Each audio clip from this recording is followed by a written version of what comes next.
이번 주간이 7월 6일부터 12일까지인데요.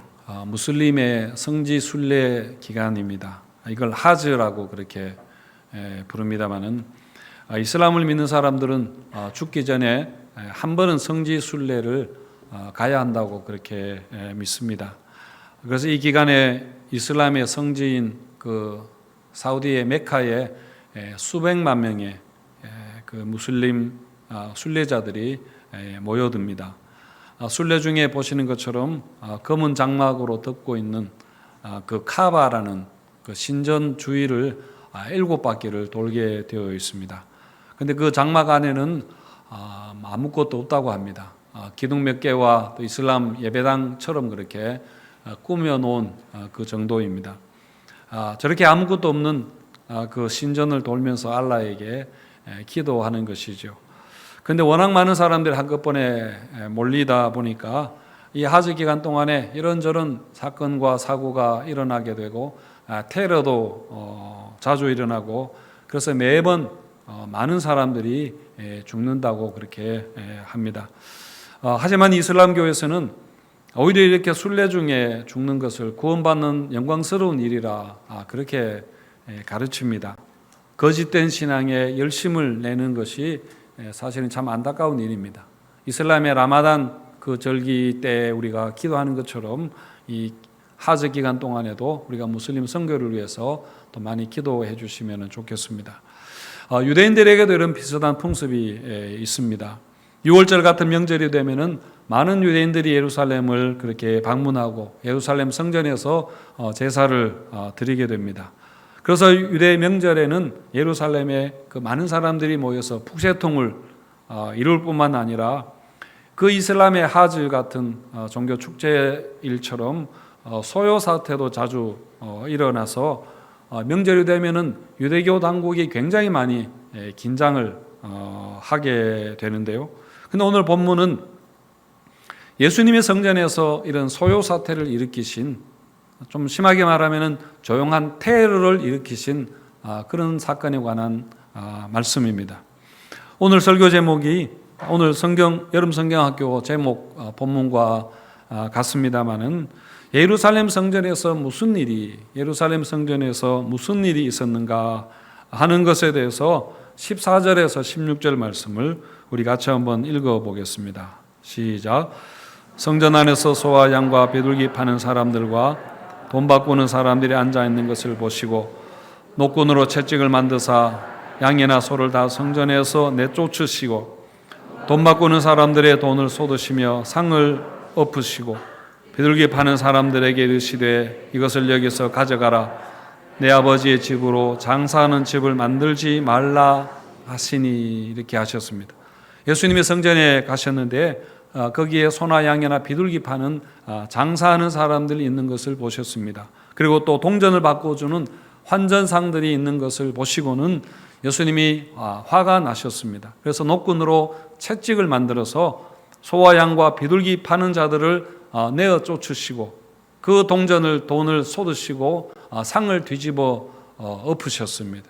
예수님이 굉장히 화가 나신 것이죠. 예수님은 한 번도 채찍을 들고 휘두른 적이 없는데 그렇게 하신 것입니다. 왜 예수님이 이렇게 화가 나셨을까요? 성전에 장사하는 사람들이 있었다 하는 그 자체는 크게 문제되지는 않는 것 같습니다. 구약율법에 제사 드릴 때는 흠없는 제물을 바치라고 했으니까 사실 제사 드리기 위해서 멀리서 외국이나 이런 데서 소나 양을 몰고 오는 것은 사실은 너무 힘든 일 아닙니까? 그래서 성전에 와서 돈을 주고 소나 양을 사서 제사 드리는 것은 어떻게 보면 너무나 자연스러운 그런 현상입니다. 그래서 그 자체를 가지고 뭐라고 하신 것은 아닐 것입니다. 그리고 또 유대인 남자들은 매년 반세겔의 성전세를 내게 되어 있습니다. 당시는 로마가 지배하던 사회이기 때문에 드라크마나 데나리온과 같은 그런 로마 그리스 화폐가 주로 통용이 되었는데 성전세를 낼 때는 이런 돈을 가지고 어떤 이방인들의 돈으로 그렇게 사용할 수 없었습니다.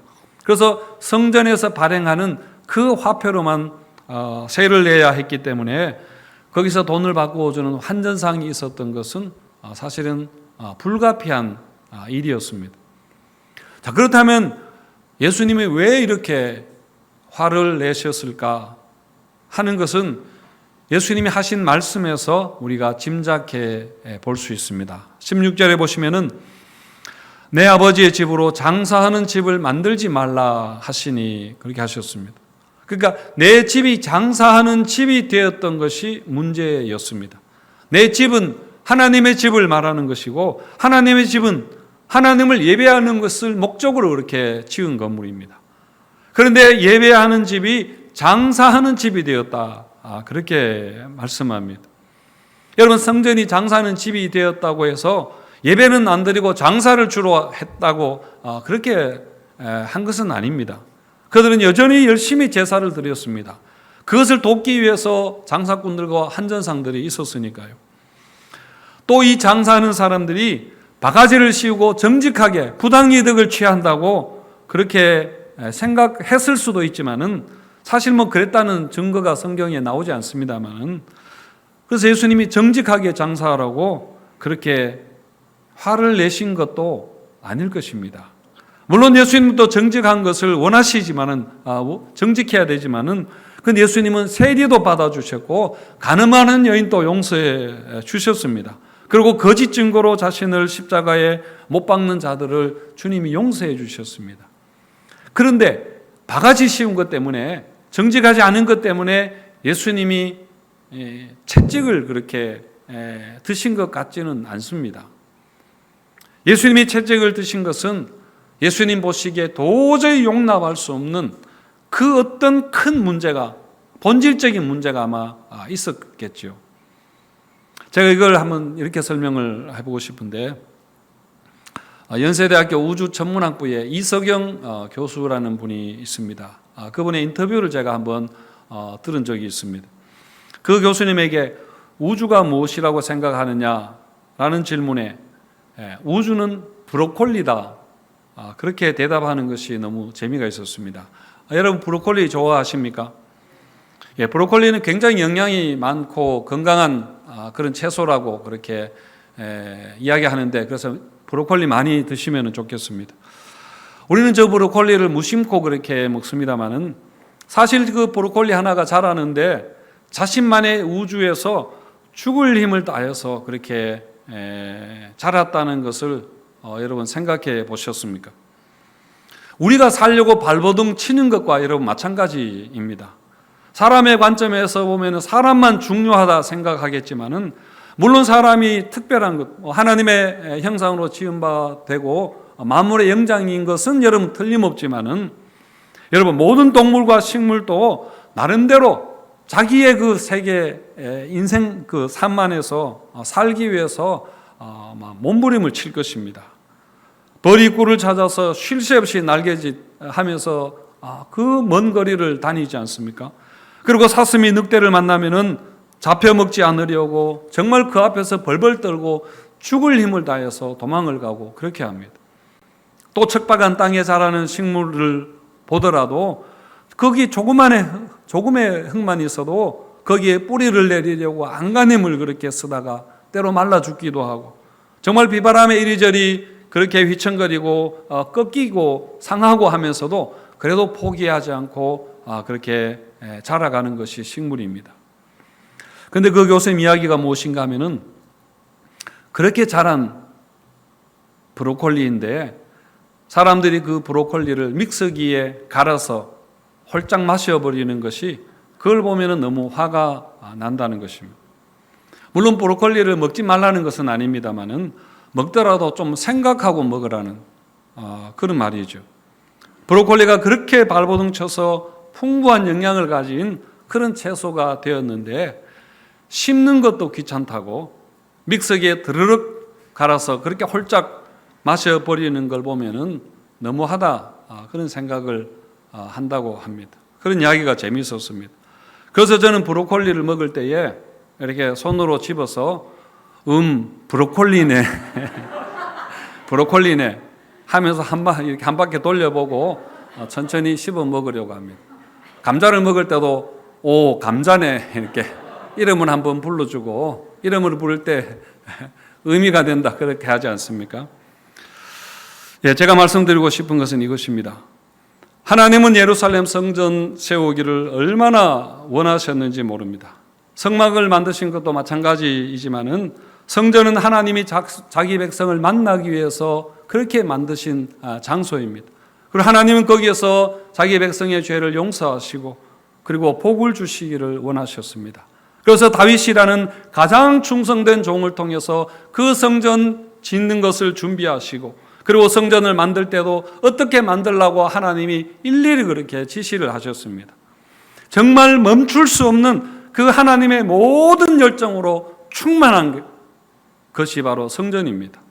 그래서 성전이 완공되었을 때에 그 성전에 하나님의 영광으로 가득했다고 했고 하나님은 거기서 예배 받으시기를 너무나 기뻐하시고 너무나 원하셨던 것이죠. 그런데 내 집을 장사하는 집으로 만들었다 하는 것은 예수님이 보실 때에 이런 하나님의 기대를 깡그리 무시해버리는 그 결정적인 무엇이 문제가 있었던 것 아니겠습니까? 아까 브로콜 이야기를 했습니다마는 그런 하나님의 뜻과 하나님의 기대와 하나님의 그 열망을 정말 믹서기에 갈아버리는 것 같은 그런 무심함이 예수님을 분노하게 하신 것입니다.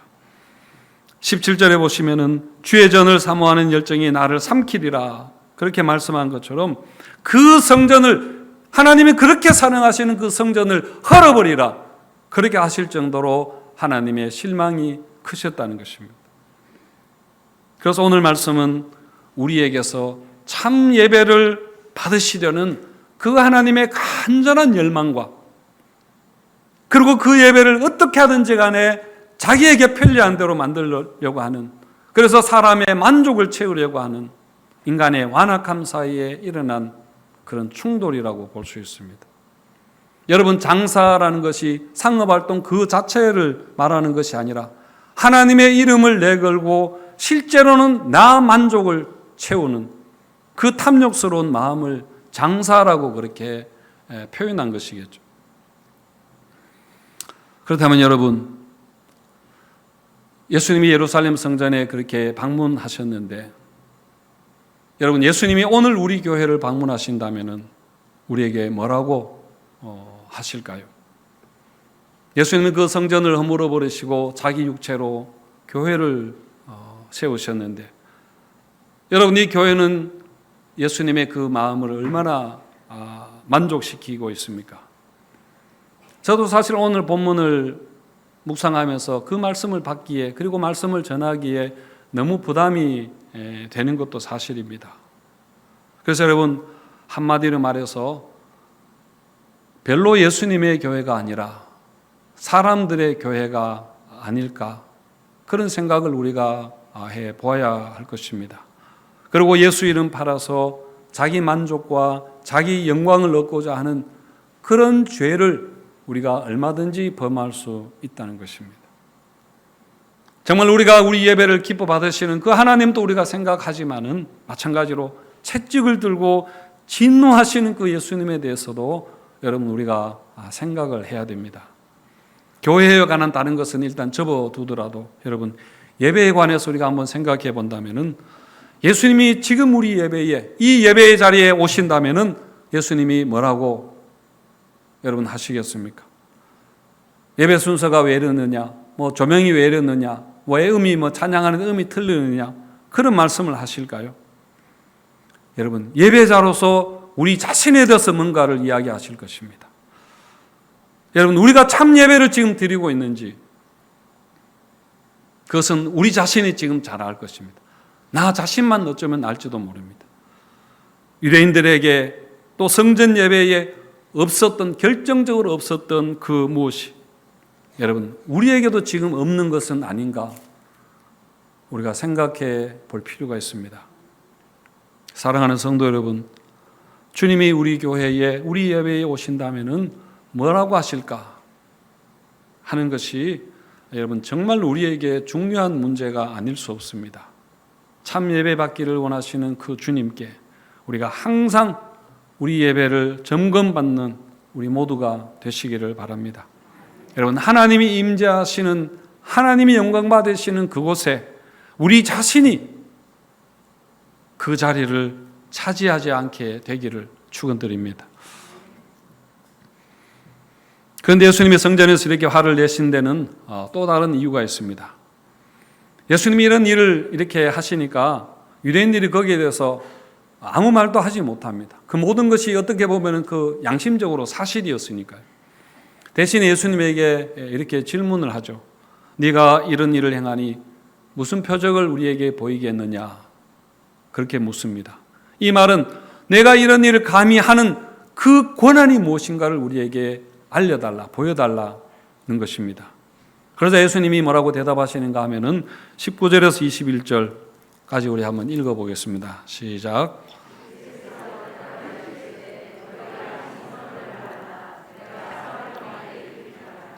유대인들이 이르되 이 성전은 46년 동안의 지역권을 내가 3일 동안에 일으키겠느냐 하더라. 그러나 예수는 성전된 자기 육체를 가리켜 말씀하신 것이라. 예수님이 대답을 했는데 아무도 그 이야기를 이해하지를 못했습니다. 무슨 의미인지 몰랐습니다. 예수님이 십자가에 죽으시고 부활하신 후에야 22절에 보시면은 그것도 제자들만 그 말씀을 이해하고 그 말씀을 믿었다. 그렇게 했습니다. 그러니까 여러분, 지금 예수님은 이 성전 사건을 통해서 자신이 십자가 죽으심을 그렇게 말씀하려는 것입니다. 그렇게 예수님의 십자가와 부활을 그렇게 보여주는 하나의 예고편, 짧은 드라마라 그렇게 할 수 있습니다. 여러분, 구약 시대에는 성전의 제사를 통해서 하나님께 나아갈 수 있었습니다. 1년에 한 차례씩 대제사장이 그 백성들을 대신해서 지성소에 들어가서 제사를 드렸습니다. 하지만 그 성전 제사는 불완전한 제사였기 때문에 매년 반복해서 드려야 되지 않았습니까?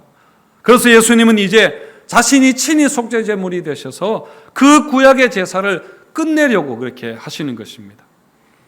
히브리서 10장 19절 20절에 보시면은 그러므로 형제들아 우리가 예수의 피를 힘입어 성소에 들어갈 담력을 얻었나니 그 길은 우리를 위하여 휘장 가운데로 열어놓으신 새로운 살 길이요 휘장은 곧 그의 육체니라 그렇게 말씀했는데요. 여러분, 성전의 휘장은 그 예루살렘 성전에 하나님이 임재하시는 지성소를 가리는 그 커튼이었습니다. 그런데 예수님이 십자가에 죽으실 때에 그 휘장이 아래로 해서 위로 그렇게 찢어져 버렸습니다. 그래서 여러분, 지성소가 없어져 버리게 된 것인데 지성소가 없어진 그 성전은 여러분 더 이상 성전이라 할 수 없습니다. 그냥 돌로 만든 하나의 건물에 불과합니다. 그래서 이제는 예수님이 우리의 대제사장이 되어서 그의 피를 힘입어서 우리가 하나님 앞에 나가서 예배할 수 있게 하신 것입니다. 그래서 여러분, 지금 이 신약의 예배가, 지금 우리가 드리는 예배가 가능하게 된 것이죠. 그걸 말씀하시기 위해서, 그걸 알려주기 위해서 성전에서 예수님이 이런 행동을 하신 것입니다. 그래서 여러분, 중요한 게 무엇인가 하면은 예배의 방식은 신약과 구약이 바뀌었지만은 그러나 예배 자체가 필요 없게 된 것은 아니라는 이야기입니다. 여러분, 우리는 여전히 예배를 통해서 하나님께 나아가야 합니다. 우리는 하나님을 만나야 하는 존재라는 것입니다. 여러분, 동물 제사만 안 드린다 뿐이지, 방식이 바뀌었다 뿐이지, 우리가 예수의 피를 힘입어서 하나님 앞에 예배를 드려야 우리가 살 수 있다는 것은 여러분 틀림없는 사실입니다. 우리는 똑같은 마음으로, 구약의 그 성도들과 똑같은 마음으로 우리가 하나님 앞에 예배를 드려야 됩니다. 아까 제가 브로콜리 이야기를 했습니다마는 저는 식물을 볼 때에 너무 신기한 것이 많습니다. 식물은 뿌리를 통해서 물을 흡수하고 그래서 영양분을 공급받기도 합니다만 식물에게 그보다 더 중요한 것은 햇빛입니다. 여러분, 모든 식물이 위로 그렇게 자라가게 되는데 그 이유는 한 가지입니다. 바로 햇빛을 받기 위해서입니다. 식물은 햇빛을 받아야 햇빛을 통해서 영양분을 그렇게 공급을 받습니다. 이렇게 식물이 빛을 에너지로 그렇게 흡수하는 걸 그것을 광합성 작용한다.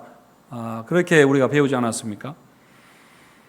그런데 저는 뿌리가 물을 이렇게 감지해서 물을 찾아가는 것도 신기한 일이고, 잎이 빛을 그렇게 감지하고, 그래서 그 식물이 빛을 따라서 이렇게 자라가지 않습니까?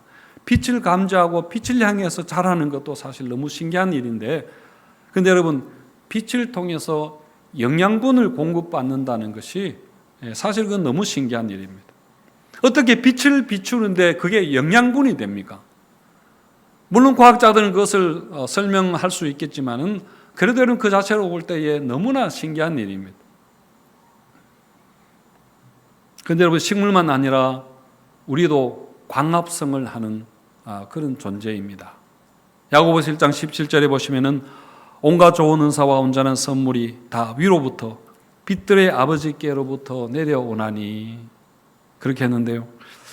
여러분, 우리가 하나님을 감지하고 하나님으로부터 오는 그 은혜를 받는 그 광합성 작용이 바로 여러분 예배라는 것입니다.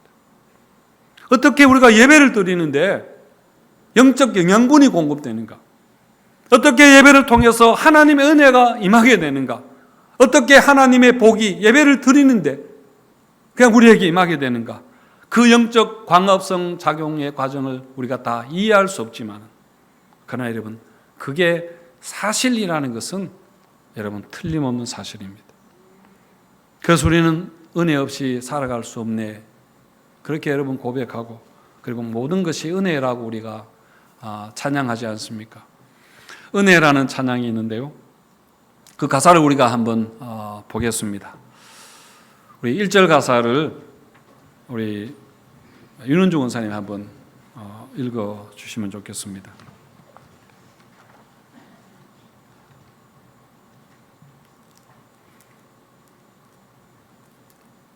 예, 그냥 읽어주시면. 예. 은혜. 내가 누려왔던 모든 것들이, 내가 지나왔던 모든 시간이, 내가 걸어왔던 모든 순간이 당연한 것 아니라 은혜였소.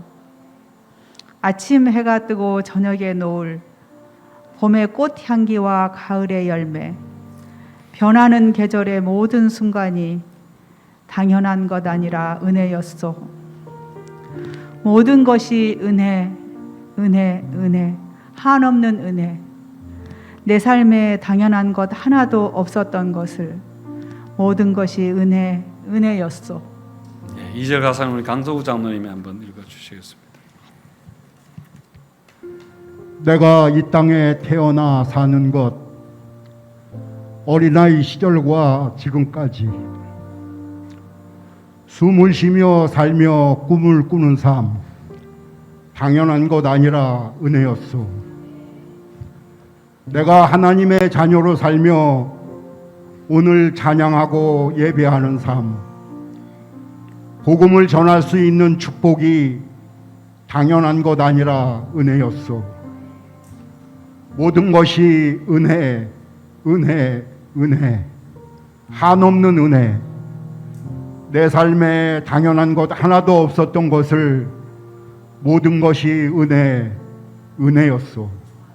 예, 감사합니다. 우리 장로님과 권사님이 이 가사의 의미를 잘 이해하실 것 같아서 제가 부탁을 드렸습니다. 아마 여러분들도 이 찬양을 좋아하실 텐데, 여러분 왜 이 찬양을 좋아하십니까? 이 찬양곡이 음악적으로 아주 뛰어나고 훌륭해서 여러분 좋아하십니까? 가사가 시적이고 문학적이기 때문입니까? 물론 그런 점들이 있겠지만은 여러분, 우리가 이 찬양을 좋아하는 것은 이 가사가 모두 사실이기 때문입니다. 모든 것이 은혜라는 것이 결코 과장이거나 거짓말이 아니라는 것을 우리가 믿기 때문입니다. 여러분, 태양과 식물 사이에 빛을 통해서 뭔가의 작용이 그렇게 일어나는 것처럼, 여러분 어떻게 내가 죄인이라는 것을 알게 되고 내 죄가 사함받았다는 것을 우리가 믿게 되나요? 여러분, 은혜 때문입니다. 우리가 보이지 않는 그 하나님을 믿고 하나님을 감지하고 2000년 전에 일어난 십자가와 부활을 지금 나와 연결시켜 주는 것. 여러분, 이 땅에 살면서 우리가 천국을 소망하게 하는 것도 여러분 은혜 때문 아닙니까? 내가 여러분 시험에 실패하고 취직에 실패하고 결혼에 실패해도 하나님이 나를 사랑하신다는 것, 그리고 모든 것이 합력하여 선을 이루게 하실 것을 우리가 믿는 것도 여러분 은혜입니다. 우리가 정말 범사에 감사하는 것도 여러분 은혜 때문입니다. 그래서 우리 인생에 아무것도 당연하지 않습니다. 우리가 땅에 뿌리를 내리려고 거기서 영양분을, 세상에서 영양분을 공급받으려고 발버둥을 치어야 하는 것도 맞지만은, 그러나 또한 여러분 우리에게는 하나님의 은혜가 절실하다는 것을 우리가 믿어야 할 것입니다. 그 은혜 받는 것, 그것이 바로 여러분 예배입니다. 그래서 우리가 예배 시간에 순서 하나하나를 통해서 정말 찬양할 때 가사 하나하나를 우리가 음미하면서 우리가 하나님을 감지하고, 그리고 빛의 아버지께로부터 오는 그 은혜를 여러분 우리가 받아야 우리가 살아갈 수 있습니다. 여러분, 이 은혜가 우리의 영적 세포가 살아나고 이 땅에서 우리의 삶이 풍성하게 될 뿐 아니라 무엇보다 우리에게 이 참 예배를 받으시기를 너무나 원하시는 그 하나님을 기쁘시게 하는 참 예배자들 되시기를 주님의 이름으로 축원드립니다.